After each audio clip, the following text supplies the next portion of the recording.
There is going to be this AI bloodbath for white collar workers, and there's nothing the Fed can do about that. I believe about 50% of jobs will be somewhat or extremely threatened by AI in the next 15 years or so. This year, suggesting that 41% of companies expect to reduce their workforce over the next 5 years because of AI. The unemployment rate among recent college graduates has exceeded the national unemployment rate, ballooning to 6.6% over the past 12 months. We live in a world where only 27% of students actually work in the field they studied, where the generation in their 40s, where they should be at the peak of their financials, are now having the biggest debt, owning a total of $600 billion on student loan. And to top it all off, now AI is shrinking the entry-level market by 13%. It's only human to wonder, is that university degree even worth it anymore? In this video, I'll walk you through exactly that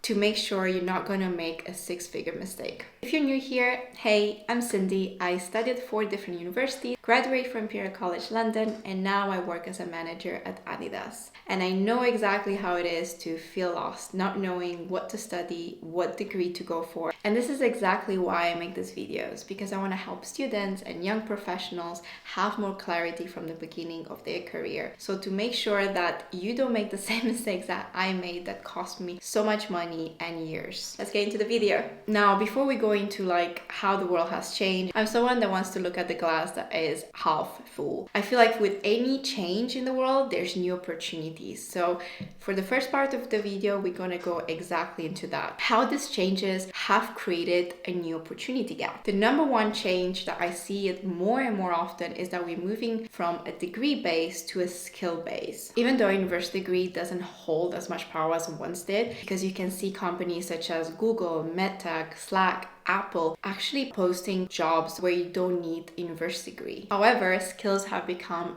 very important. We are moving into a skill-first economy where what you can do for the company from day one is way more important than where you sat for 4 years. The second opportunities we're seeing more and more is skill trade. The thing is that for the longest time, we looked down on trades. We thought that just because someone is an electrician or a plumber or studies that is because he can get into a university. But that couldn't be further from the truth. And we can see more and more that how that has flipped. How many students that graduate from universities have nowhere to go because the market is flooded by university degree students, and how the demand has increased so much when it comes to trades. In many industries, an apprenticeship is way more valuable because you can hit the ground running with zero debt, where others are still learning about theories. The truth is that in 2026, the person who can fix the world most likely will earn way more than the person that just knows how to do a pretty report about it. Now, another option is to have a certification. Before you commit to 4 years of your life and a huge debt, start with the certification first. There's so many strong certification out there right now. You can do a Google IT certification, you can do many boot camps, and even do a technical license. Before you invest so much of your time, just get something that will help you create a portfolio for yourself. Use that to get your first working experience.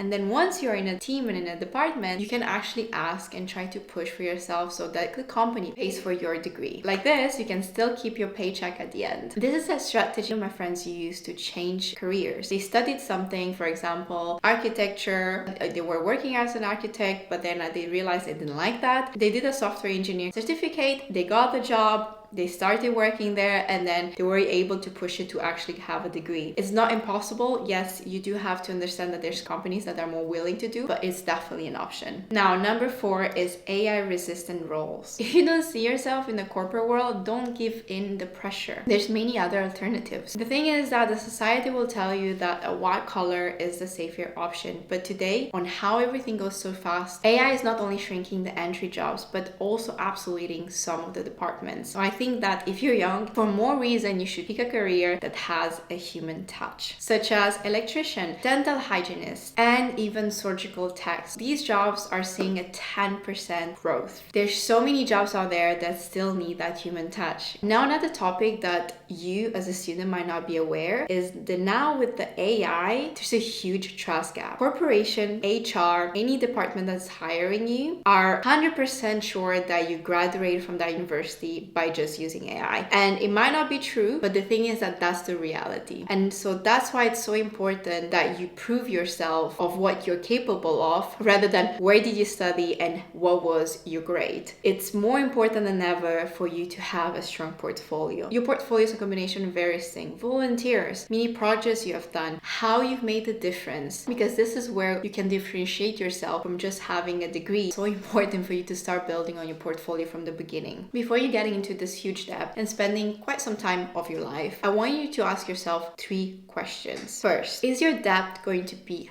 higher than your first year of earnings? For example, let's say that you get the student loan of 100K. In your first year, you make 40. I don't think that's justifiable, because you have to work so much just to be able to pay that. And the thing is, when you're so young, you should be already start investing. That's another topic per se, but I don't think that at the beginning of your career, before you even got the job, you should have this amount of debt. And you might think, well, I don't really care for investing. I care for my education, which is fair. But at the beginning of your career, before you even got the house, before you even got the job, before you even got anything that's yours, to own that much just for your education, where we live in the world that information is everywhere, I don't think is the best financial choice if you don't have a clear strategy for it. Now, the following question you need to ask yourself is a degree legally required? Not that it's good to have, but it's legally required for you to be able to do that job, such as doctor, an architect. You need to have that diploma. Otherwise, they cannot hire you, because if they have any inspection, they can get sued. That's when it's legally required. It's a good to have when you have a business degree, especially if you want to be in corporate. But right now, it's not a legally required diploma. There's a difference between that. And number 3 is that there's certain fields that evolve so quickly that by the time you graduated after 4 years of studying that, your information and everything you've learned is obsolete. There's no more point for it, because it moves so quickly. Technology is one of them, and marketing is another of them. And that comes from someone that did a master's degree in strategic marketing. And I will talk more about it. But you can't just wait and learn what you're learning and expect never to learn more because you did a study in that. If that's your mindset, you shouldn't even start learning, because there's some fields that you constantly have to learn and you constantly have to evolve. Otherwise, it's useless to even do it, because they move much, much quicker. Now, you might think that I'm against university, so why would I even study so much? But the truth is, I do think it's still worth it. Even though AI has come and has changed a lot of the game, even though it has become harder and harder in the market because everyone and their dog has a degree. But the thing is that what I see every day, that being when I was a student as well as when I'm working now, is that people are not strategic about their degrees. They're doing it just because of the pressure of the parents or their friends, and they're just like, oh, if I don't do that, what else is in this life? There's many other options. I just gave you in this video all of the other options that you can potentially investigate and go for. But if you do it, you have to understand why you're doing. This is exactly why someone that has a clear goal in mind will always say, oh my God, I've learned so much out of it, or it has helped me so much through my life. And someone that just did it because it was a must in their head will come out of that 4-year degree and be like, it did nothing. I haven't learned anything. And of course you didn't, because you actually didn't utilize the best parts of being in a university,